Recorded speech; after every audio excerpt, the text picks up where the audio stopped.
पता लग जाए। But first level checking, randomization, second randomization, storage में रखना, स्टोरेज से बाहर निकालना, कमीशनिंग करना, कमीशनिंग के बाद वापिस स्टोरेज में रखना, फिर उसको पोलिंग डिस्पर्सल के दिन ले जाना, फिर उसको बूथ पे पहुंचाना, बूथ पे पूरा दिन वोटिंग कराना, फिर सील करना, फिर वापस स्टोरेज में रखना, फिर काउंटिंग के दिन निकालना, फिर पूरे दिन दिखाना। इसमें हर समय पर पॉलिटिकल पार्टी या उस कैंडिडेट या उसका एजेंट मौजूद रहते हैं।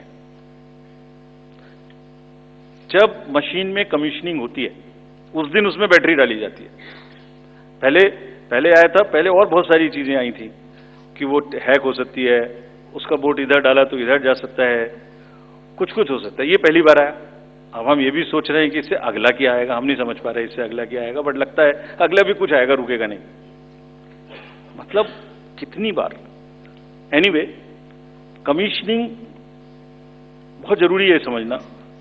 वोटिंग से करीब 5 या 6 दिन पहले कमीशनिंग होती है। 5-6 दिन पहले उस दिन मशीन में सिंबल पड़ते हैं। तो अब मशीन में अभी तक नई बैटरी उस दिन एक डाली जाती है और सील करके उस बैटरी पे भी कैंडिडेट के एजेंट्स के दस्तखत होते हैं। छोड़िए, मशीन पे तो होंगे ही होंगे, हमें भी नहीं पता, हमने भी पता नहीं कब बनाया था ये नियम, हमारे काम आ रहा है अभी कि वो बैटरी पर भी एजेंट के दस्तखत हो। और अब कमीशनिंग के बाद, क्योंकि 5 ही दिन बचे हैं और इसमें सिंबल लोड हो चुके हैं, ये उनके सामने में स्ट्रांग रूम में जाएगी, डबल लॉक लगेगा, 3 लेयर की सिक्योरिटी रहेगी, 3 लेयर की, जिसमें सीएपीएफ भी शामिल होगी, मस्ट है। ऑब्जर्वर होंगे। उसके बाद जब वो पोलिंग के डिस्ट्रीब्यूशन के दिन निकलेंगी, उस दिन फिर यही प्रोसेस होगा। सारा प्रोसेस वीडियोग्राफ होगा। यानी वीडियोग्राफ होने के बाद फिर वो फील्ड में पहुंचेंगे, सेक्टर मजिस्ट्रेट साथ में रहेंगे, फिर कैंडिडेट के एजेंट साथ में रहेंगे, फिर वहां पहुंचेगी, फिर कहेंगे भाई देख लो इसको, सब ठीक है, जो आपको नंबर दिया, हाँ, और उसके नंबर भी सबसे शेयर किए जाएंगे। इस नंबर की मशीन इस बूथ पे जाएगी। फिर जब वो बूथ पे पहुंच गई तो कहें भाई मिला लो आप, इसी नंबर की है कि नहीं है, वोट भी डाल के देख लो 50 ठीक है कि नहीं है। किसी ने 50 डाले, किसी ने 20 डाले, किसी ने कहा नहीं हमें ठीक है, हम नहीं डालेंगे। किसी स्टेज में किसी बूथ पर 20 कैंडिडेट हैं, किसी पर 5 कैंडिडेट हैं, किसी पर 5 ने कम वोट डाले, किसी ने ज्यादा डाले, बैटरी उसी हिसाब से यूज हुई। फिर पूरे दिन वोटिंग हुई, तब एक वोट का हिसाब रखा, फिर बंद हुआ।